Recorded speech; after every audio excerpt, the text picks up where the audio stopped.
Tá vendo aquele espelho que tá ali atrás de você? Olha para esse espelho, vê a sua trajetória, vê a mulher que você é. E foi ali que virou a minha chave. A vida do empreendedor, ela é solitária. Você tem que tomar decisões sozinho. Quando você é funcionário, alguém manda você fazer, você faz, né, cara? O risco não é seu. Mas eu encontrei a essência do que eu precisava. E foi aí que eu comecei a atuar no direito de família. Caraca, que história linda. Estamos só no começo, galera. Assim, ó, se eu deixar aqui, olha, a Cris contar a história assim, vocês vão ver, cara. É linda, linda, linda demais.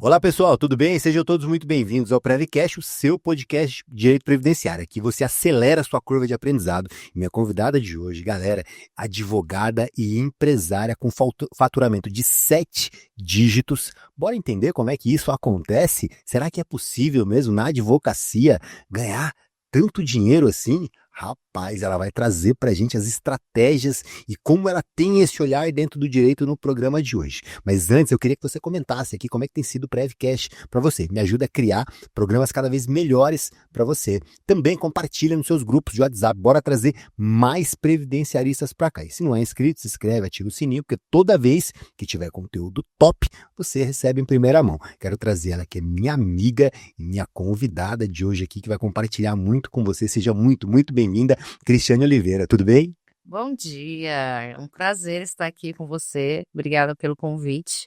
E quero aí poder compartilhar com quem estiver nos assistindo, acompanhando aí o seu canal, insights que mudaram a minha vida assim, né? De uma forma muito grandiosa e quero poder compartilhar com todos eles, vai ser um prazer. Cara, a Cris, ela tem uma história linda, linda, linda. E eu falei, eu preciso trazer a Cris, cara, para contar e conectar essa história bonita com a advocacia. Cara, você tem resultados fantásticos hoje, tem feito um trabalho incrível na advocacia, né, Cris? Mas eu imagino que nem sempre foi assim, você não vem de berço de ouro, né? Então, já vamos começar compreendendo um pouco dessa história. Como é que você chegou, como é que você caiu no direito e deixa eu só fazer um detalhe interessante aqui pra galera, porque o nosso público é muito de advogados previdenciaristas e talvez em algum momento eles percebam que você não é necessariamente previdenciarista, mas pega a visão, galera, o que eu quero trazer para vocês, o meu objetivo hoje foi trazer visão de negócio.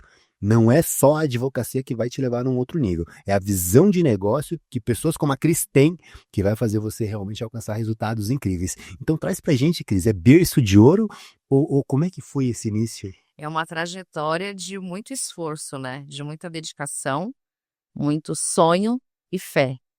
Então, eu venho de família humilde, né? Meu pai é pernambucano, minha mãe mineira, nasci na periferia de São Paulo, mas desde muito pequena eu trocava as festinhas pelos estudos. Igual a sua convidada anterior falou sobre estudar, eu sempre estudei muito. E naquela ocasião a gente não tinha recursos, né? Então, eu lembro que eu não tinha dinheiro para comprar livro, meus pais não tinham como comprar livros, e a gente tirava xerox, né? Porque era mais barato para que eu conseguisse ter esse material para estudar. E eu tinha um sonho de entrar na USP, era o que eu queria, e apesar de ser da periferia e todo mundo falava que era impossível, a gente tinha a laje da casa dos meus pais, onde meu pai fez um telhadinho de telha brasilite, que quem é antigo sabe, mas o pessoal moderno não vai entender. E lá eu ficava estudando, né? Todos os dias eu parava para almoçar, às vezes eu nem descia, eu tinha uma escada que era uma escada de madeira, que eu subia na laje para estudar, e minha mãe às vezes levava comida para eu estudar lá em cima, porque eu já tinha um objetivo, né? E eu costumo dizer que com 11 anos de idade eu já era empreendedora, porque eu tinha 4 amigos na minha sala de aula, que eles precisavam de aula de reforço.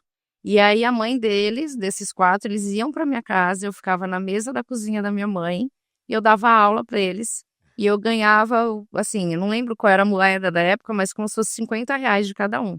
Então, aos 11 anos, eu já comecei a empreender. E ali tudo começou, né? Enfim, fui estudando, e eu comecei a fazer técnico em contabilidade, porque por ser da periferia, você fazer escola técnica era um sonho, então era algo assim, inalcançável, e eu falava, caramba, já que eu não tiver dinheiro para fazer uma faculdade, ou se eu não passar na USP, eu pelo menos ter um curso técnico. E aí eu acabei estudando para esse curso técnico, porque não era fácil também de conseguir entrar, né?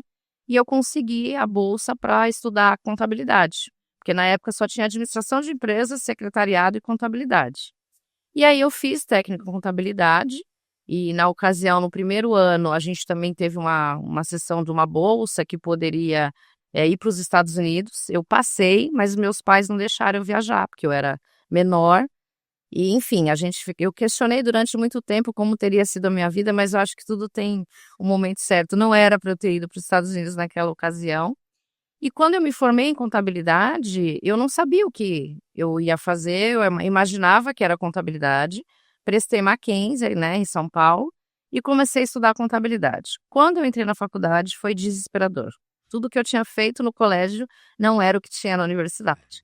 E aí, eu, menina, diante de um sonho, não tinha muitos recursos, o dinheiro que eu trabalhava era o dinheiro que era para pagar a faculdade, mas eu falei, eu vou ter que parar, eu vou ter que fazer uma escolha. E meu pai sempre me apoiando, tipo, olha, se você não quiser fazer nada, tá tudo bem, sua casa tá aqui, você volta e escolhe o que você realmente quer como destino para sua vida.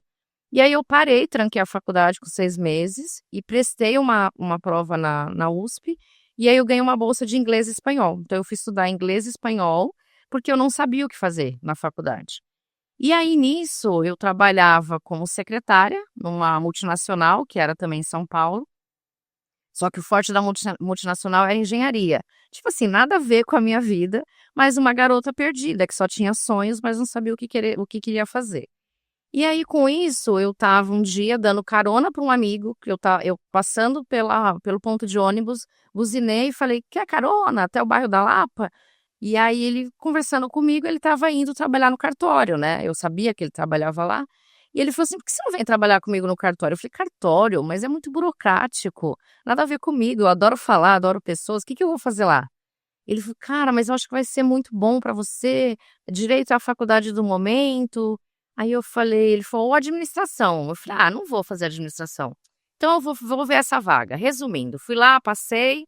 E aí eu saí, pedi demissão, eu era uma secretária dentro de uma multinacional e não sabia direito quanto que eu ia ganhar, eu simplesmente virei e falei, vou pedir demissão e vou embarcar nesse novo horizonte aí que a vida me proporcionou. E quando eu comecei a trabalhar no cartório, eu ia ganhar, tipo, 3 vezes menos do que eu ganhava. Eu comecei a trabalhar no setor que chamava papeleta. Eram papéis que eram eles prendiam no grampo os pedidos que as pessoas faziam, e você tinha que pegar aquele extrator de grampo, sabe? Que acho que o pessoal de hoje não sabe muito. A gente tinha que arrancar o extrator e guardar aqueles papéis em fichas arquivos. Era esse o meu trabalho. Então você imagina, eu era uma secretária bilíngue, dentro de um trabalho ali, numa multinacional, ficava, né, todo dia impecável, e de repente eu me vejo num cargo ganhando muito menos, e tirando clipe, né, tirando grampo de um papel. Mas ali eu falei, cara, já tomei a minha decisão, é isso aqui, eu tenho que fazer da melhor forma possível. Só que como eu terminava o trabalho muito rápido, e detalhe, aí nisso eu falei, vou fazer direito, né, já estou aqui, vou fazer direito. Comecei, me matriculei na faculdade de direito, e eu falava assim, eu jamais vou advogar, jamais quero ser juíza, nada relacionado a direito, eu só vou fazer direito para dizer que eu tenho uma faculdade. E vou trabalhar no cartório e vou seguir carreira no cartório. Esse era aquele sonho daquele momento. Só que nisso eu terminava muito rápido as minhas coisas. E eu chegava nas mesas ao lado e falava assim, oi, você quer ajuda? O que você precisa fazer?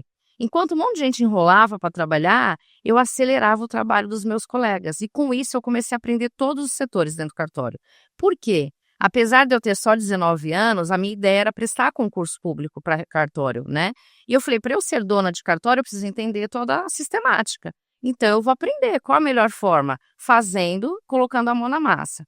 E nisso eu acabei começando a mexer com a RH da empresa, comecei a fazer aquelas coisas administrativas, eu cortava o olerite, arrancava aquela folhinha do olerite, fazia pedido de vale transporte que ainda era no papel naquela ocasião, e aqui eu estou deixando, né, a minha idade aí, colocando o que eu estou falando um pouquinho sobre quantos anos passaram isso. E aí, a pessoa que cuidava do setor de RH teve que sair da empresa. Mais uma vez, a menina que veio da periferia, totalmente com sonhos, eu só tinha sonhos e fé. Eu bati na porta da sala da minha chefe, na maior cara de pau, eu falei assim: "Vocês abriram uma vaga para o setor administrativo. Eu não quero ganhar mais nada, assim, você pode continuar pagando o que vocês me pagam, mas se vocês me derem a oportunidade de estudar administração de empresas, para mim já vale. Eu prometo que eu consigo conciliar o direito com a administração de empresas", porque, assim, o meu sonho era estudar. E meus pais não tinham condição, então tudo que as pessoas me oferecessem como curso eu queria fazer, porque eu achava que a única forma de crescer na vida era tendo diplomas, né. E elas olharam e falaram assim: "Mas como seria isso?" Eu falei: "Olha, já vi tudo. Eu estudo administração de manhã, saio da faculdade, venho, trabalho à tarde e à noite eu vou fazer direito". Resumindo, elas toparam isso, e aí eu fiz 2 faculdades. Eu sou formada em administração, formada em direito, Você concluiu as 2 juntas? concluí as 2, deu um tempo ali de 6 meses, né. E aí nisso no cartório eu acabei fazendo os 2 trabalhos, e eu brinco que eu vestia mesmo a camisa. Então assim, no período da manhã eu era tudo relacionado à administração de empresas, e eu tinha uma mesa no andar de baixo que eu fazia toda a parte administrativa. E quando passava o horário do almoço eu subia e ia para minha sala que eu fazia toda a parte jurídica. E também com essa história toda, com 1 ano e meio que eu estava no cartório, lá eles não tinham, nenhum plano de carreira, eles não tinham nada. Porque era um cartório, eles seguiam ali a questão do que vinha, né, imposto pelo cartório, enfim. E como eu comecei a aprender, nova e toda ousada, o que que eu fiz? Chamei a minha chefe, ela e a filha dela, e falei: "Vamos implementar plano de carreira". Lá era só auxiliar de registro ou escrevente, eram os 2 cargos que existiam. E aí a gente começou com auxiliar de registro 1, auxiliar de registro 2, os níveis de escrevente, criamos, a premiação, e aí comecei. E aí, assim, implementei cartão de ponto, que não tinha. Só que nisso eu era uma menina, e tinha gente que estava lá há 20 anos já trabalhando. Então você imagina você ter que chegar para uma pessoa que está há 20 anos e falar assim: "A partir de agora você tem horário para cumprir". E aí comecei a fazer banco de horas, enfim, e dei uma revolucionada naquele lugar, assim, como um todo. Só que as pessoas começaram a me respeitar, então ali já começava algo que eu posso até dar aqui como dica, que é não impor as coisas. Mas quando você realmente mostra que aquilo é para o melhor, as pessoas acabam aceitando. E apesar de eu ter ali 19, 20 anos, eles já me respeitavam. Então, assim, eu tinha o substituto que ele tinha 15 anos de cartório, e para ele sair, ele vinha na minha sala perguntar se ele podia sair. E eles me chamavam de Oliveira, né, não era Cris. Aí ele falava assim: "Oliveira, posso sair mais cedo?", tal, enfim. E aí começou toda essa história da parte administrativa e o direito seguindo, tal. Só que como tinha o plano de carreira, para você ser escrevente você tinha que ser formado ou você tinha que ter um cargo de confiança. Então a dona do cartório, ela elegia você como um escrevente, né, e ela publicava no diário oficial, enfim. E era o que eu mais queria. Então eu sentava com a minha chefe, e ela cheia, assim, ela tinha muitos, mais ou menos 150 títulos por dia na mesa dela, eu acabava tudo muito rápido e sentava e falava assim: "Quer ajuda?". E ela começou a me ensinar a fazer a parte de qualificação de títulos. E aí, um belo dia, eu cheguei lá, elas 2 me chamaram, eu falei: "Meu Deus, o que que será, né?". Tipo, a gente sempre se cobrando. E aí elas me deram a minha nomeação. Com 1 ano e meio eu era escrevente dentro do cartório de registro de imóveis de São Paulo. E ali começou toda a minha trajetória, então no cartório era o que eu queria ser oficial registrador, comecei a estudar, a gente tinha um grupo de estudos onde os escreventes estudavam para prestar esse concurso. Eu cheguei a prestar um concurso no Rio de Janeiro, no anexo, passei, só que assim, primeiro que eu era muito conectada à minha família, não quis largar São Paulo para ir para lá, e era um cartório que o que eu ganharia no Rio era muito menos do que eu ganhava em São Paulo. Então assim, não valia muito a pena, eu falei: "Eu vou ficar insistindo em estudar em São Paulo, para me tornar dona de cartório", e era esse o meu objetivo de vida, e jamais ser advogada, tal. Só que quando eu me formei, a minha chefe na época falou assim: "Cris, tira a OAB, porque vai que um dia você precisa, né". E na minha classe, por exemplo, tinha muita gente que não tirou não fez o exame de ordem, porque achava que não ia utilizar. E eu falei: "Quer saber? Eu vou fazer esse exame de ordem". Fui, fiz o exame de ordem, dedicada como eu sempre fui, passei no exame de ordem, e eu lembro que, assim, amigos meus próximos contaram isso para minha filha recentemente, que nós chegamos a ir eu aluguei uma casa na praia, porque só eu tinha carro, e coincidiu que o exame de ordem ia ser na próxima semana. E nós fomos para a praia, porque estava todo mundo contando comigo, e chegou lá, enquanto todo mundo estava na praia, eu fiquei trancada dentro do quarto estudando, porque eu precisava prestar o OAB. Então, quando você tem objetivo e foco, não tem como você desviar. Então, quem olha para minha história e me conhece hoje, fala foi tudo muito fácil, mas não foi. Foram cada etapa, cada pedrinha ali construída para que eu conseguisse realmente construir o meu caminho. E aí eu passei na ordem, acabei suspendendo, porque como era do cartório eu não podia ter a OAB, e fiquei no cartório. E era a minha ideia, né, virar oficial registrador, enfim, até que, óbvio que na época não veio como burnout, mas eu tive uma síndrome do pânico muito forte, e isso fez eu me afastar do cartório. Então eu precisei sair, fiquei uns meses fora, voltei e tentei novamente continuar, mas eu não conseguia mais ficar naquele universo de tudo aquilo que estava rolando. E aí um dia minha chefe chegou para mim e falou assim: "O que que a gente pode fazer por você? A gente precisa que você se cure, né? A gente só quer que você fique bem." E aí eu virei para ela e falei assim, chorando, eu e ela numa mesa, eu falei assim: "Eu só preciso que você me demita. Eu preciso recomeçar a minha vida. Não sei como, mas eu tenho que entender que esse ciclo se encerra." E aí ela falou: "Você vai, mas desde que você volte." Eu falei: "Tá bom, pode ser que um dia eu volte." E aí eu acabei saindo do cartório, só que nisso, com o AB eu ganhava super bem, eu já tinha uma carreira, mas como advogada, eu não era uma advogada. Eu tinha o AB, mas eu não tinha experiência nenhuma. Eu não sabia nem fazer uma guia, eu não sabia nada, eu nunca tinha estagiado no escritório de advocacia.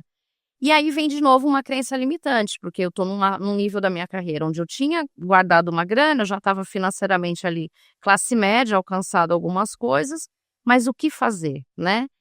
E aí eu falei: "Vou montar uma empresa de regularização de imóveis, porque eu sou especialista em direito imobiliário, eu sei aquilo que os advogados imobiliaristas não sabem, e vou virar um despachante de luxo do direito imobiliário." E montei a minha empresa de regularização. Só que nisso faltava algo, que era me sentir pertencente à advocacia. Falei: "Poxa, eu sou advogada, eu tenho uma OAB, é tão difícil passar nessa prova. O que que eu vou fazer?" Aí, mais uma vez, o que que eu faço? Faço uma prova e vou para a Defensoria Pública de São Paulo. E começo a voluntariamente, porque na época eles nem pagavam para você fazer audiência e participar ali dos processos. E eu vou para o Fórum da Família, na Freguesia do Ó, e vou aprender direito de família. Totalmente grátis, dedicava ali boa parte do meu tempo para aquilo, e a empresa de regularização andando, e aí o direito de família de uma forma totalmente voluntária. E aí eu lembro de uma das minhas primeiras audiências, que era, eu estava defendendo um pai, que era sobre pensão alimentícia, e ele estava na mesa, ele e eu, né, a mulher e a advogada, e eu estava o conciliador, e ela queria um salário mínimo e meio de pensão. E ela só falava disso. Aí ele nervoso, eu pedi 5 minutos, e era a minha segunda ou terceira audiência que eu estava fazendo na vida, mesmo sendo formada, com todo esse currículo, com toda essa trajetória. Aí eu saio com ele, eu falei assim: "Não estou entendendo, o que está acontecendo?" Ele vira para mim e fala assim: "Doutora, eu pago o que for, o problema não é dinheiro, eu só quero ver minha filha, eu só quero poder conviver com a minha filha." E aí eu tinha uma filha, né, minha filha era da idade da filha dele, e por coincidência o nome dela também era Júlia. Bom, resumindo, né, vocês imaginam o que aconteceu, eu voltei para aquela sala, mãe leoa, defendendo um pai que queria ver uma filha. E aí eu comecei a falar e ela pediu pensão. Eu falei: "Olha, eu queria falar sobre a guarda, sobre a revisão de alimentos." Aí o advogado falou: "Pela ordem, o processo, você está indo além do pedido, porque o processo é só para falar de alimentos." Eu falei assim: "Mas a gente fala de alimentos, quanto vocês querem de alimentos? A questão aqui não é o alimento, eu condiciono os alimentos, mas eu quero que conste que ele vai ver a filha." Aí o conciliador falou: "Mas não pode, porque o pedido não tem isso e tal." Aí eu falei assim: "Não, mas a gente pode sim, não é uma audiência de família, a gente precisa mudar a vida dessa família." E comecei a chorar, me emocionar ali, enfim, parecia um episódio tipo de uma novela mexicana, e a gente conseguiu fazer com que aquele pai saísse pagando a pensão, que é o que aquela mãe queria, mas ele saiu com direito de visitas. Esse pai, ele me acompanha até hoje no Instagram, eu acompanho a vida da filha dele. E isso marcou muito a minha advocacia. E aí eu falei assim: "Cara, eu sou tão burocrática, porque o direito imobiliário, né, ele é muito assim, mas eu encontrei a essência do que eu precisava." E foi aí que eu comecei a atuar no direito de família. Caraca, que história linda. E ó, estamos só no começo, galera. Assim, ó, se eu deixar aqui, ó, e a Cris contar a história disso, vocês vão ver, cara. É linda, linda, linda demais. Pô, que legal, Cris. Parabéns. Então, hoje você atua no direito imobiliário e o seu escritório ele começa a crescer um pouco dentro disso. Esse é o início, legal, bacana. E aqui a gente já tem, vamos pegar alguns insights daqui, né, dessa história, porque a história ela é sempre interessante. No início eu falava muito de parte técnica, né? E uma vez uma pessoa falou assim pra mim, Danilo, caramba, as histórias são tão legais. E aí eu peguei o feedback, eu falei, olha, cara, a galera conecta muito na história. Então, o que que a gente tira da sua história? Coragem, né, cara? Pô, muita coragem, sair de uma carreira estável e tranquila e iniciar do zero. Olha que loucura, né? Faz um curso técnico, vai para uma faculdade, tem um sonho e fala não. Poxa, larga o emprego anterior, né, que era de secretária, que ganhava 3 vezes mais para depois estagiar num cartório que sabe Deus o que que vai acontecer. Mas nada cai do céu, né? Nada cai do céu, você executa, você faz acontecer, você procura e cria. É a redatora do seu destino. Cara, que coisa legal, velho. Que coisa legal, chega a arrepiar. É lindo, é lindo. E é assim que funciona, né, cara? Nada cai do céu. Bom, e aí você inicia, né? Você inicia então ali na advocacia. E quando é que começa aqui a visão? Porque o começo da advocacia é muita labuta, né? É muito trabalho. Como é que você começa, sai dessa função burocrática, cartório, inicia ali, entende que a conexão com pessoas é algo que é transformador para você e migra daqui para chegar a uma grande empresária hoje? Como que essa visão acontece? Ela primeiro, ela começou com uma quebra de uma crença limitante, porque como eu vinha do cartório e eu tinha um salário bom, né, eu tinha conhecimento, eu sempre estudei, mas eu dava muita informação de graça. Então eu não me valorizava. E aí eu comecei com essa advocacia, eu tinha sempre essa história. Primeiro porque eu comecei também a atuar no extrajudicial, e eu achava que quem era advogado do direito extrajudicial, ele não era um advogado. Eu tinha uma crença que o advogado era aquele que ficava fazendo audiência, que estava na frente de um juiz e estava sempre dentro do fórum. E com o tempo eu fui crescendo no extrajudicial, eu tinha um faturamento bom pela empresa de regularização, que é o extrajudicial, mas na questão advogada, eu não me sentia advogada. Então, se você perguntasse quem é a Cris Oliveira, eu falava, eu sou a dona da empresa de regularização de imóveis, ex-escrevente, né? Advogada. Era assim. Porque eu não me sentia advogada. E aí foi acontecendo, acontecendo, tal, e sempre com o escritório ali pequeno, enxuto, eu e uma estagiária, no máximo um assistente, e a empresa de regularização andando, funcionários, equipe, metas, tudo que eu tinha aprendido, né? Até que chega um momento que eu falo, caramba, eu preciso dar uma volta em tudo isso e eu preciso me sentir pertencente ao mundo da advocacia. E comecei a falar, eu preciso criar mais produtos, comecei a ir atrás de parceiros, e aí eu cometi um erro. Como eu não me sentia uma boa advogada, por conta dessa minha crença, eu comecei a fazer parcerias erradas. Então eu pegava e contratava o advogado Fernando, que não tinha missão, visão, valor, ele não era conectado à minha história, mas ele falava que sabia fazer, aí eu me sentia segura com ele, fechava o contrato com ele, só que na verdade ele não fazia bem feito. Aí o que que eu tinha que fazer? Para corrigir o trabalho dele, eu ia lá, estudava e, tipo, fazia tudo. Então eu dividia os honorários com alguém que não tinha comprometimento e no final das contas era eu que acabava fazendo tudo isso.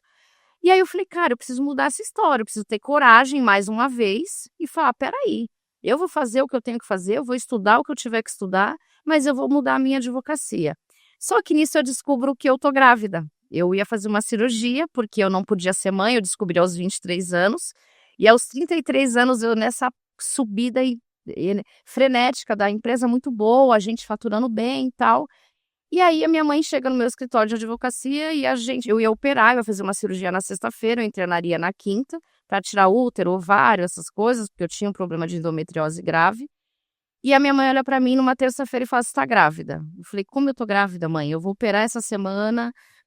E eu menstruava, enfim, e a minha mãe falou, você tá grávida? E a minha secretária, na época, pegaram um teste, ela e minha mãe compraram, e quando eu fui embora, o teste estava em cima da minha mesa.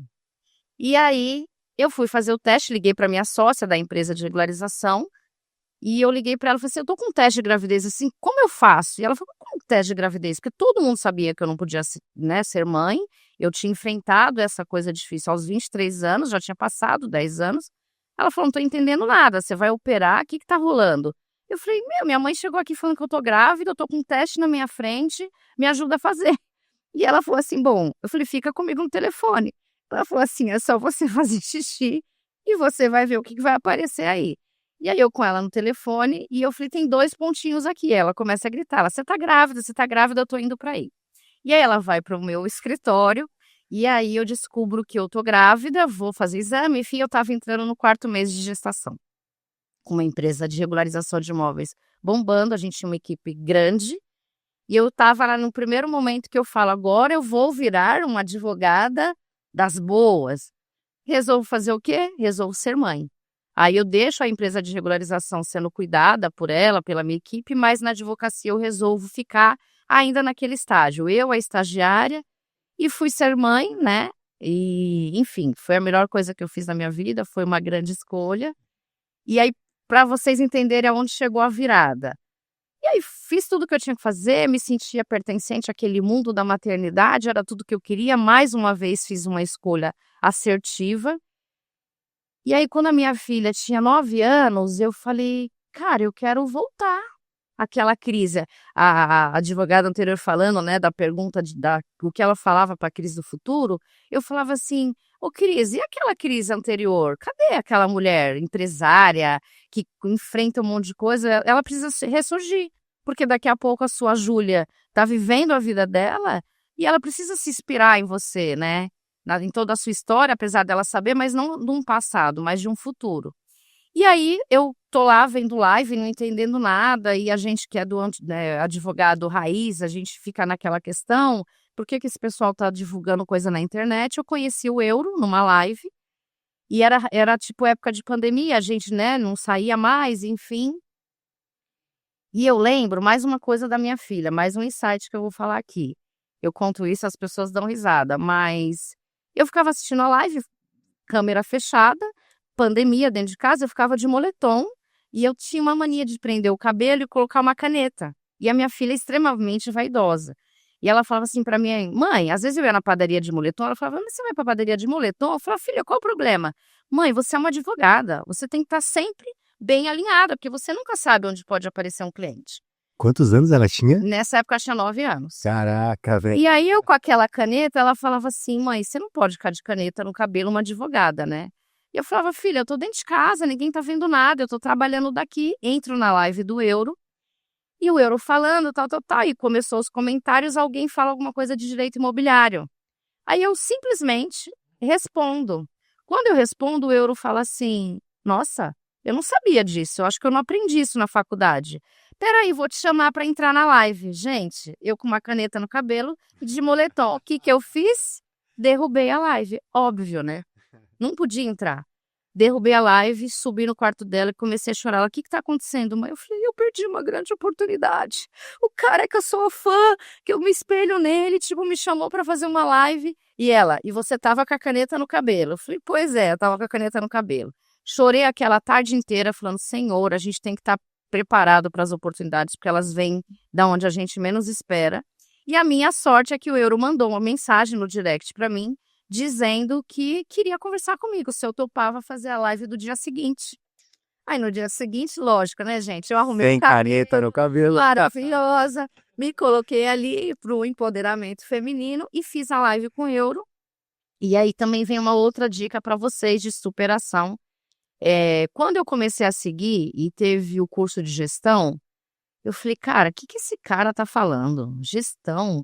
Eu era formada em administração de empresas, mas como trazer gestão para um escritório de advocacia? Isso não existe. Esse cara tá louco, ele tá fazendo isso só para vender curso. Coitado de quem faz isso, tal. Mas aí tinha algo dentro de mim que falava assim, cara, ouve um pouco mais sobre essa história.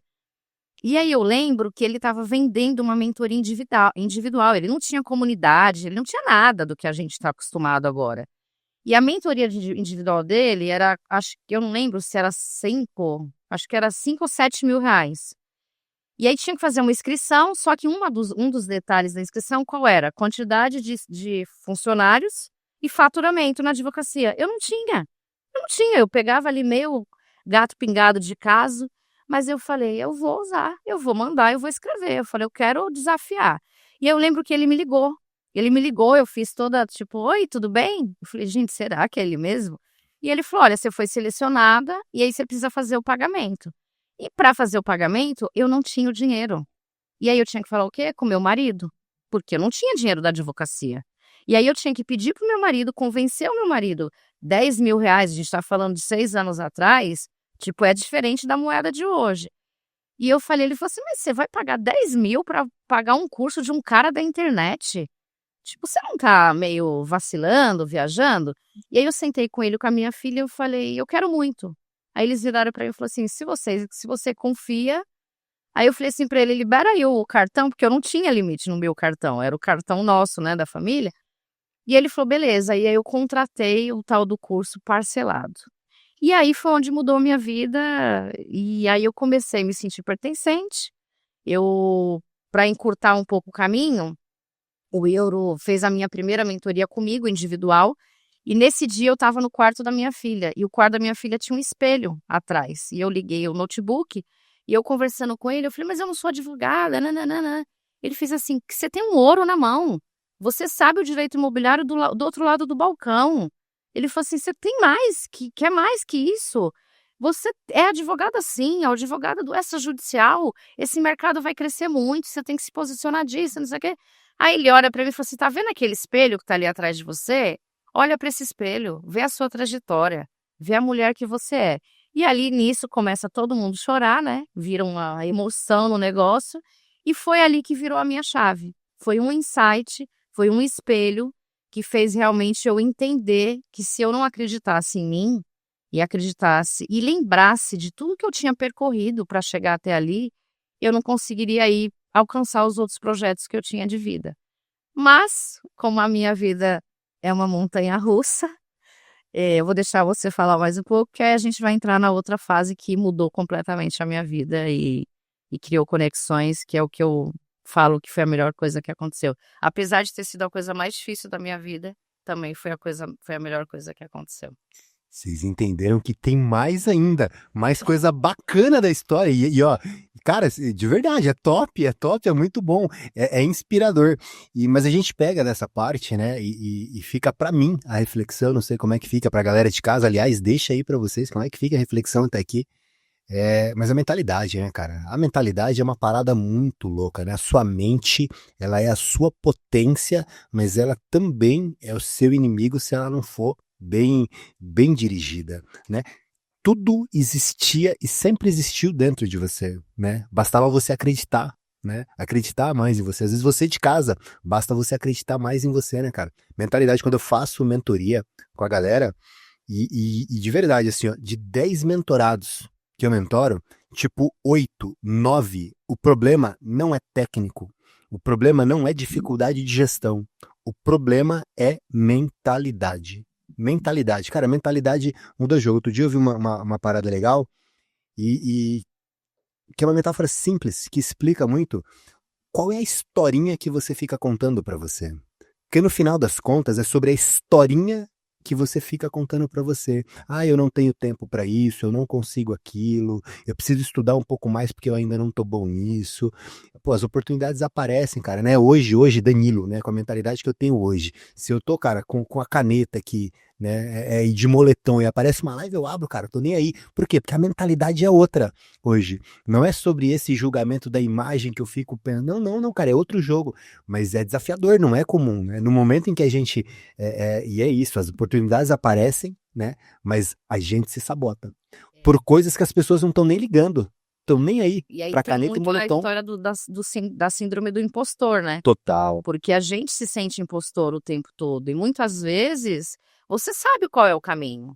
Você sabe, cara, se você olhar para a sua história, se você pegar um espelho, eu tenho uma dinâmica com as minhas alunas, com as minhas mentoradas, que é exatamente isso. É a gente olhar para esse espelho e falar assim: "O que que eu diria para esse espelho se eu pudesse ter a oportunidade de voltar lá atrás?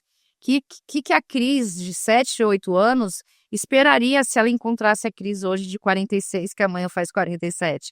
Então, assim, é muito louco, porque às vezes você precisa que tenha alguém ao seu lado só para virar e falar: "Vai". vai que eu tô aqui. Às vezes essa palavrinha, eu estava falando com a Jaque agora ali nos bastidores, como a gente se sente solitário, né, no empreendedorismo. E aí não é só pro direito, mas é na nossa vida. E quando alguém olha para você e fala assim, Danilo, eu acredito em você, vai?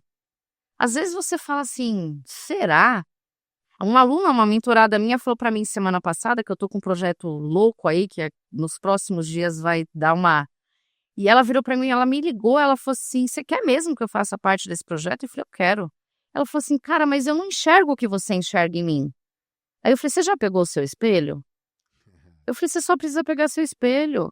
Eu falei, você é uma mulher incrível, você só não tá sabendo aproveitar o seu melhor. Então, assim, é o que você está falando, a mentalidade, ela tanto pode te levar para um outro nível, como ela também pode te levar para baixo e te deixar num lugar onde você, na verdade, não é o seu lugar. Não é. Mas muitas vezes, por medo, por insegurança, por achar que você é um impostor, você fica ali durante muito tempo, né? Então, E essa história de estar em comunidade, de estar em eventos, de participar de podcast igual a gente está fazendo aqui, trocar ideia.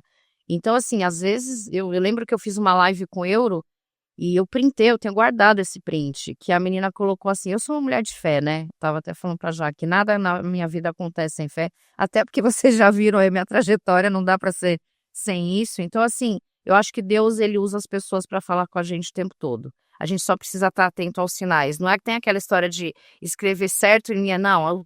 Tá tudo ali, é só você saber interpretar. E aí a menina falava assim pro Euro, eu não sei se eu quero ficar na advocacia, nananã, tal, criou um debate, e a live era comigo, e aí no final da live ela coloca assim, ontem eu pedi para Deus uma resposta, se eu tinha que continuar ou não na advocacia. E assistindo a sua live de hoje, eu consegui a resposta que eu precisava. que top. Então, muitas vezes, isso que a gente está fazendo aqui, de não falar da parte técnica, talvez se eu viesse aqui com você e a gente ficasse falando de organograma, fluxograma, de um monte de coisa, talvez não mudasse a vida da pessoa. Mas às vezes você colocando a sua história com a verdade, você faz com que a pessoa... Quantas de vocês não colocaram uma caneta na cabeça e muitas vezes falaram não para oportunidades por medo, né? Quantos não conseguiram dar um passo para frente porque tinha medo, porque não, eu não posso deixar de ganhar o dinheiro que eu ganho hoje, eu já tenho uma vida consolidada, eu já tenho uma carreira, mas não está feliz. E quantos não fecham esse ciclo para começar um novo? Então eu fiz isso, né, durante 2 vezes, assim, de uma forma mais drástica, e até que teve a terceira que não foi pela minha A vontade. gente já vai falar dela. A gente já vai falar e você espera. Eu queria só surfar num ponto que você falou que ele é fundamental. A vida do empreendedor, ela é solitária, né? Ou ela parece ser solitária. É desafiador, né? Você tem que tomar decisões sozinho. Quando você é funcionário, alguém manda você fazer, você faz, né, cara? O risco não é seu, o direcionamento não é seu. Mas quando cara, assim, você é o dono, é sempre muito desafiador. Agora imagina você sentar numa mesa com umas 150 pessoas, 150 empresários e você poder ouvir o que eles têm para dizer, como é que eles estão falando. É o Prevcast. É o Prevcast. Navega no Prevcast, cara, porque são episódios fantásticos iguais a esse. Papo de empreendedor, vida real. Aqui não tem teoria, não. Aqui é vida real, como que realmente a gente faz. Então, navega no podcast aqui. A gente tem conversado com médicos peritos, servidores do INSS, servidor federal e grandes advogados empresários, igual é o caso da Cris. E eu queria que você entrasse nessa terceira fase também, que é loucura, hein? Foi aí que a gente se conectou, né? E então, antes de eu falar o que aconteceu, eu e o Danilo, a gente faz parte de uma comunidade e a gente estava lá conversando, enfim. E um dos nossos amigos, querido Humberto, tinha que dar uma palestra sobre encantamento ao cliente. E ele tinha visto eu falar numa live, eu estava com a câmera fechada, porque foi um dia que eu estava no horário de almoço. E ele falou assim para mim, o que vocês fazem para encantar o cliente? Aí eu abri a câmera e falei, olha, aqui no escritório nós não fazemos divórcios, nós fazemos recomeços. E eu costumo levar as minhas divorciadas para, depois da audiência, depende da situação. Se é uma audiência que ela está feliz, que ela conseguiu aquilo que ela queria, ela vai para um salão de beleza, e lá ela tem flores, ela tem um dia lindo, Enfim, e se é uma audiência pesada, como na maioria das vezes acontece, eu levo ela para uma pessoa que eu tenho uma parceria, e lá ela faz uma massagem, tem o nome dela escrito em pétalas de rosa, então eu tenho um acolhimento a essa minha cliente. E o Humberto, sabendo dessa história, virou e falou assim: eu posso divulgar isso na palestra que eu vou dar, né, para os advogados? Porque eu não faço isso nas redes sociais, porque a ideia não é usar isso para chamar cliente. Isso é um delivery que eu dou um bônus ali, porque é algo que eu sinto de sensibilidade mesmo. E aí a gente estava tomando café e ele não me conhecia pessoalmente. Aí eu conversando com alguém do lado, ele fez assim: "Você é a Cris?" Eu falei: "Sou". Ele: "Nossa, que bom te conhecer e tal". E aí ele falou na palestra, aí as pessoas me olharam e a gente foi para um restaurante. E quando eu chego no restaurante, os advogados que estavam lá queriam saber um pouco mais sobre essa história que eu não faço divórcios, eu faço recomeço. E aí eu sentei na mesa com o Danilo, a gente começou a falar sobre isso. Só que a gente desconectou, porque a gente era de São Paulo, com filhos, família e tudo mais. E eu nem lembro por que que eu conto dessa história para ele. E aí foi onde ele falou: caramba, que história é essa, mulher? Essas que eu contei para vocês aqui hoje, ele nem sabia, né? Não sabia. Ele só sabia dessa Não terceira sabia. parte. Mas quando eu comecei a me posicionar, eu falei assim: eu preciso mudar o meu escritório, eu preciso trazer ele para um escritório que tenha gerenciamento. Então, eu preciso trazer tudo que eu aprendi de administração e montar um escritório. E eu resolvo aumentar o meu escritório. Eu falei: agora é o momento. Minha filha está com 9 anos, vou montar uma estrutura legal, a empresa de regularização sempre andando ali.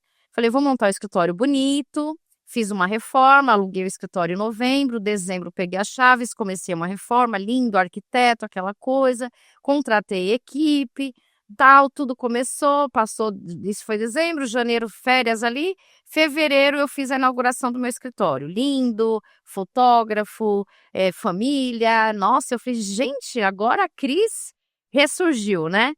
E aí nisso a gente estava dando palestras online para o grupo lá que a gente tem da comunidade do Euro, e eu não conhecia ninguém pessoalmente, porque a gente estava na fase da pandemia. E ali já vem um outro ato de coragem, porque eu resolvo alugar um escritório, um espaço físico, montar uma estrutura física no momento de pandemia. Louca, mas eu falei: é o que eu quero, vou fazer isso.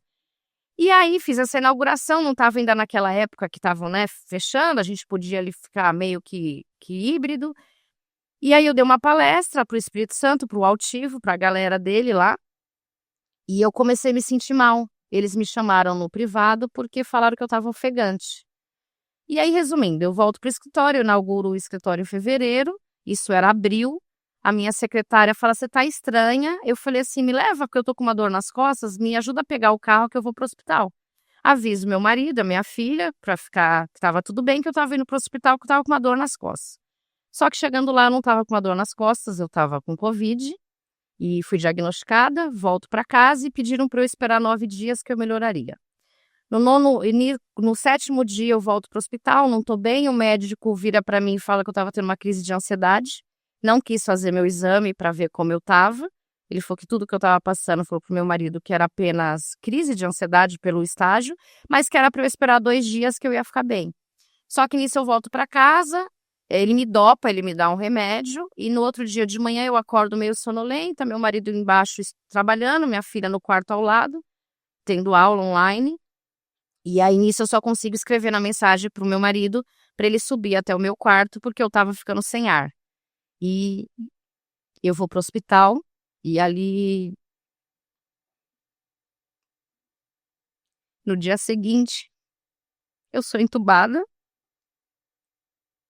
Eu fico 12 dias na UTI, entubada, 31 dias na UTI depois, né, da intubação, e fiquei 7 meses numa cadeira de rodas. Sem andar, sem conseguir falar. Eu tive que reaprender a escrever, tive que reaprender a falar, a me comunicar, a fazer o que eu mais queria. E o meu escritório só não parou porque o grupo dessa comunidade, que eu não conhecia pessoalmente, fez questão de ligar para minha equipe, de cuidar da minha equipe, de perguntar para o meu marido se a gente tinha dinheiro para manter, porque ser autônomo é isso, né? A gente um mês tem dinheiro, outro não. Mas graças a Deus o meu escritório não faliu, ele não fechou, por conta, primeiramente, né, de Deus ali, do apoio da minha família, da minha equipe, que foi sensacional. As minhas meninas contam que elas iam trabalhar e tinha dia que elas falavam assim: Senhor, e se ela não voltar? E se ela não sobreviver? Como vai ser? Mas mesmo assim, elas com a incerteza, elas não desistiram. Elas continuaram lá, porque o meu escritório tinha cultura. E quando a gente começa com cultura, dentro do nosso organograma do que o Euro ensina pra gente, eu até contei para o Humberto que eu criei um bracinho antes da parte de negócios. Hoje, para mim, dentro de um organograma empresarial, tudo começa na cultura. Porque se você não tiver cultura, você não tem funcionários, você não tem parceiros, você não tem colaboradores e você não tem clientes. Porque a gente precisa, inclusive, saber qual o tipo de cliente que a gente atende, o que a gente está alinhado. Mas aí foi o meu recomeço, eu aprendi tudo de novo. Quando foi no final do ano, em novembro, eu tive um convite de uma parceira lá do Grupo do Euro para ir para Itajaí, em Santa Catarina, atender um cliente gigante. E a gente até recordou disso esses dias, porque eu não conseguia andar direito. E aí ela me segurando até a gente chegar no escritório dele, eu meio que em pé, né? Eu perdi toda a minha massa magra, muito pesada ali. E aí eu tava com um chinelinho, eu falei, mas eu não posso entrar no escritório onde a gente ia falar de milhões dentro de um negócio. Só de honorários na ocasião a gente ganhou 150 mil reais. E aí eu coloco um salto alto e essa advogada me segura, literalmente. Ela me segura para eu entrar nesse escritório, para eu sentar àquela mesa e para eu fazer toda a negociação, que seria a negociação que mudaria também a minha mais uma mentalidade no sentido de que eu me sentia preparada para essa nova fase. E aí foi só crescer, crescer, crescer e, cara, e hoje eu falo que se eu não tivesse passado tudo que eu passei, eu não estaria onde eu estou hoje. Com certeza eu teria ficado muito lá atrás, assim. Então, apesar de ter sido uma fase desafiadora, né, muito difícil, porque eu lembro que eu dei uma palestra para a turma do Euro em Fortaleza e eu mudei o roteiro, era para falar sobre gestão e tal. E aí, quando eu vi todo mundo me olhando, eu falei, gente, não vou nem olhar o que está no slide. Você que está aqui hoje, e aí agora eu vou fazer essa pergunta que eu fiz lá, eu vou fazer aqui. Você está preparado para sair de cena e o seu negócio continuar andando? Então, isso é muito importante. Porque você morreu, tem a outra fase ali, enfim. Mas você sair de férias, ok, você vai voltar. Mas aconteceu o que aconteceu comigo, e pode acontecer com qualquer um de nós em qualquer outra situação. E aí, o seu negócio vai sobreviver ou ele vai morrer? Como vai ser isso? Você está preparado para isso? Então é algo que a gente precisa pensar, porque a gente não adianta você ter uma trajetória, trabalhar, fazer acontecer, mas não se preparar para isso, porque não somos imortais, né? Não somos insubstituíveis. Mas a gente tem que ter essa noção. E esse é outro insight que eu deixo. Caraca, que top, né, velho? Que top. E eu queria, sei lá, cara, te dar aqui até um feedback pra você pensar. Reassiste esse programa aqui, Cris.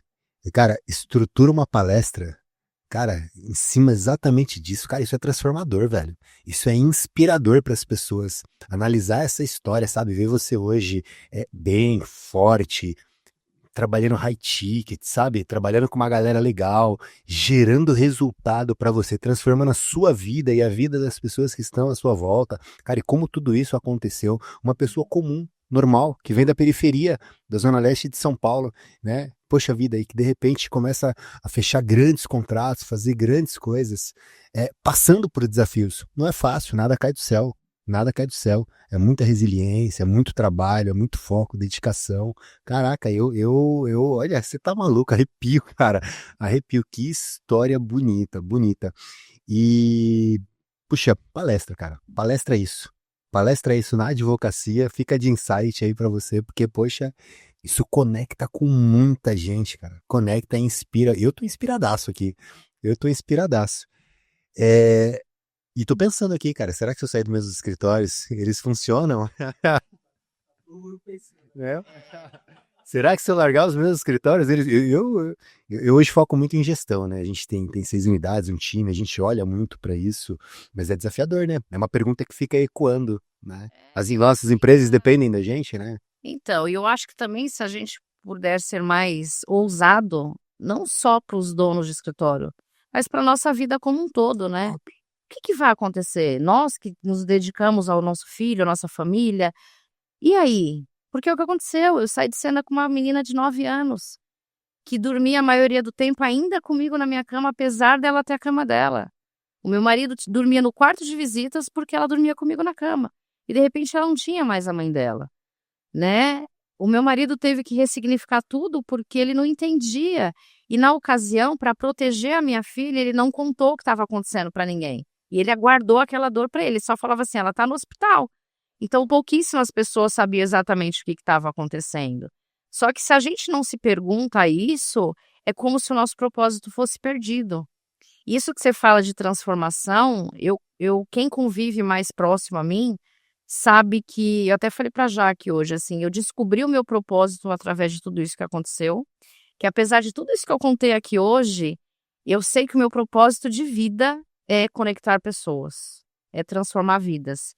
E aí, diante desse novo projeto que eu tenho, foi através de um evento ano passado que eu estava com 2 advogadas, uma de 64 anos e uma de 68, onde as 2 são gigantes no previdenciário. Olha onde está linkado aqui com vocês, com esse programa maravilhoso. Ó, só para, desculpa, o programa, como ele é gravado, o seu episódio, ele deve ir ao ar, porque eu tô entendendo que já tá para quantos dias esse evento? Não, é novembro ainda. O evento Então é manda novembro. ele, eu quero saber desse episódio, conta É ele. novembro, ainda tem muita coisa para Então conta acontecer. desse episódio, vamos falar dele aqui. Mas elas 2 estavam comigo no evento e uma tem 64 anos, a outra 68, ambas assim, uma é do Rio Grande do Sul, a outra é de Indaiatuba, aqui em São Paulo, gigantes, escritório previdenciário assim, tipo faturamento, uma de 4 milhões, a outra 1,5 milhão. E elas estavam no evento e falou assim para mim, na hora do café, ela falou: "Eu não tô entendendo nada que esse pessoal tá falando, o que é LTV, o que é CAC, meu Deus do céu, o que é isso, lead, SDR, closer". Aí eu falei: "Calma, prestem atenção, mas eu vou ajudar vocês. Vamos marcar uma reunião, a gente conversa ali pelo Zoom, eu vou dando dica para vocês e a gente vai aprimorando isso". E foi o que aconteceu. Após o evento, a gente começou a fazer algumas reuniões, eu dei umas dicas, criei até um vocabulário para Aquela elas. do euro lá? Não, não, No- num outro evento, no ADV Box, só ADV Box na estrada. E aí elas falaram assim: "Você podia fazer uma mentoria". Aí eu fiz assim: "Mentoria? Como assim? Não tenho". E como eu sou muito, dentro dos meus produtos, eu estudo, eu planejo, eu falei: "Não vou fazer o negócio sem estar pronto, sem estar validado". Aí eu falei: "Ó, vamos fazer o seguinte, vamos abrir para 5 pessoas só". E aí eu chamei a minha sócia que ela estuda muito inteligência artificial e falei: "Amiga, você precisa me ajudar? Cara, eu não sei fazer isso não, vamos fazer comigo". Ela: "Não, mas". Aí a gente arrumou um cara de marketing, ele queria vender, fazer não sei o quê, eu falei: "Não dá tempo, eu preciso ajudar essas mulheres, vocês estão entendendo? Pode até virar um produto, mas eu quero ajudá-las". E aí a gente começou com 5 alunas, e isso foi final do ano passado, essa turma aconteceu, e aí eu falei: "Cara, eu descobri o que eu quero fazer para minha vida, eu quero ensinar advogados a terem um escritório autogerenciável e aí, inclusive, implementar o direito imobiliário, que é a minha especialidade. Eu vou ensiná-las, quem quiser entrar na área do imobiliário, eu vou montar um escritório e eu ensino a parte técnica de direito imobiliário". E ali veio o insight de criar um produto, né, virar o meu produto ali, estrela em relação a isso. Só que assim, eu estava tipo felizaça da vida, minha sócia vira para mim, como a inteligência artificial tá bombando: "Amiga, eu assim, não posso perder essa oportunidade, eu vou montar um curso metodologia de IA, eu e meu noivo". Aí eu falei: "E agora?". Tipo, eu, né? Aí ela falou assim: "Não, eu te apoio, tal". Aí veio o quê? A autossabotagem, o medo, nã aquela crise antes do espelho. Eu falei: "Meu, vou". Início eu com fila de espera da turma, aí eu falei: "Não vou fazer, sozinha eu não vou fazer". Aí nisso eu fiquei pensando, eu falei pra galera que estava mandando mensagem, eu falei: "Calma, vai sair uma nova turma, tal". Fui para um outro evento de regularização de imóveis aqui de São Paulo, e as minhas alunas estavam lá. E chegou lá, elas querendo tirar foto comigo, né, aquele movimento. Eu como sou, coração, né, emoção pura, então eu chego, beijo um, abraço o outro, oi, tudo bem? Ai, você faz isso, vem aqui, E aí o pessoal assim, que é isso? O que vocês estão tirando foto? Aí elas, porque ela é minha professora, ela é minha mentora. Nossa, ela transformou a vida do escritório, foi maravilhoso. Nossa, mas o que é isso? Aí eu falei, eu tenho uma mentoria, e elas vendendo a minha mentoria, e mal sabendo que nos bastidores eu estava com medo e não queria mais fazer a mentoria. Aí, resumindo, saímos de lá com um grupo de WhatsApp com 16 meninas. Caraca. Aí vai eu falar com a agência, falei, agora eu tenho que fazer, a agência demora um mês para não sei do que, nananã. Eu falei, não, Deus, espera aí, né? Mais um, o que eu faço? E aí, transparência pura sempre. Chamei elas, falei, meninas, a Pamela não vai estar mais com a gente e tal, mas eu vou fazer no formato que eu acredito. Vocês topam? Não, a gente topa, vamos começar. E aí nós estamos com 19 alunas, eu estou terminando essa segunda turma. E essa turma, cara, me mostrou o meu verdadeiro propósito.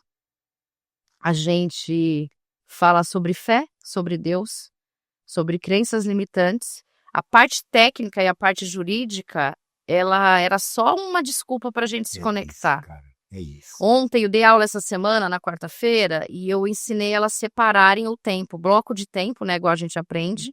E aí eu fiz mesmo no Trello, bem simples para ela, um passo a passo, de como elas dividirem a semana de segunda a sexta, e colocando vida pessoal, profissional, e tentando transformá-las, porque apesar delas terem até faturamentos bons, elas são advogadas que ainda estão no operacional. Então, eu estou querendo criar uma transformação no sentido, vão para a parte estratégica e deixa a parte operacional para ser delegável, né? E aí uma delas virou para mim e falou assim, essa semana, ela no final da aula, cada uma dá um testemunho, e ela falou assim, Cris, eu queria falar uma coisa para você, eu queria te agradecer, porque parece besteira, mas hoje eu tenho minha agenda, tenho meu bloco de tempo, e a minha neta tá aqui na minha casa e eu tô conseguindo curtir férias com ela por conta do que você falou, do que você ensinou. Então, cara, isso é isso. É por isso que eu voltei, por isso que eu não fui pro lado de lá. E é isso que eu quero fazer, esse é meu propósito. E aí eu vou montar a mentoria agora não vai ser mais de 8 semanas, ela vai ser a partir do ano que vem anual, semanal, com as minhas alunas, incluindo gestão de escritório, a parte técnica, mas principalmente transformação e acolhimento para pessoas que precisam simplesmente segurar a mão e falar estamos juntas, porque vai dar certo. Top É demais. isso. Top demais. Vocês estão sabendo isso, E tirando os bastidores que elas já sabem, e estão me encorajando para isso. Falei para elas que eu vou fazer um evento presencial em São Paulo em novembro, para falar sobre tudo isso, e elas vão estar no palco comigo. E esse episódio vai ficar gravado, porque vocês ainda vão ouvir falar muito sobre isso. eu ia dizer isso agora, ó. Tive a honra de entrevistar Cristiane Oliveira, uma das maiores mentoras e transformadoras de vida dentro da advocacia.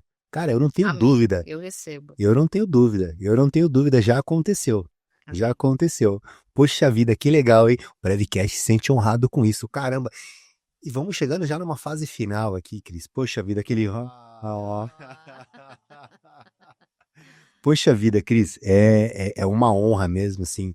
Aquele dia a gente se conectou, pô, que papo legal, né, cara? Do nada, improvisado, aconteceu. Simplesmente aconteceu e realmente, assim, uma história fantástica, muito linda. Ficou mais rica ainda agora para mim, cara, e como feedback, usa isso como palestra, imagino que você deve estar utilizando isso, cara, sensacional. Eu queria te agradecer muito, vou deixar você fazer as considerações finais e levar aqui uma mensagem para a galera que está nos ouvindo, mas eu queria te agradecer muito, parabenizar primeiro pela sua história, né, cara? Poxa, que história linda, foi motivadora, eu tenho certeza que a galera aí tá muito conectada com a sua história, inspirada. Segunda-feira deles vai ser diferente, segunda-feira deles com certeza, na verdade, o episódio ele vai para segunda ao ar, terça-feira deles já vão com faca na caveira, vão fazer a coisa acontecer. Queria te agradecer muito mesmo pela parceria e pelo trabalho que você começa a desenvolver agora aí para nossa advocacia. Bom, eu que agradeço, sempre uma honra, né? Assim, eu admiro a sua história, também conheci toda a sua trajetória, enfim, já ouvia falar de você ali nos bastidores e depois que a gente sentou à mesa, a gente conversou, foi conexão.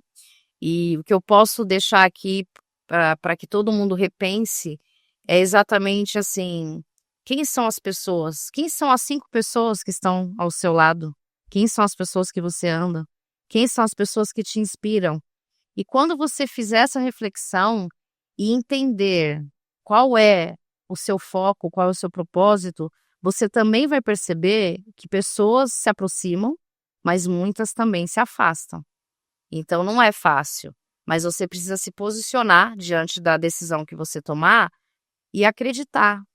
E pegar na mão mesmo. Quem é que pode pegar na sua mão? Se você tem alguém que te inspira, se você tem alguém que mesmo que não é da sua área, mas se for alguém que te traga fé, que te traga coragem, que simplesmente olhe para você e fala assim: olha, eu não sei nem o que você está fazendo, mas eu tô com você, vai dar certo, acredite, vai lá e faça, porque desafios nós vamos ter sempre, mas se a gente acreditar e colocar Deus na frente, cara, a gente tem o sonho, ele dá o chão e a gente segue o caminho, é isso.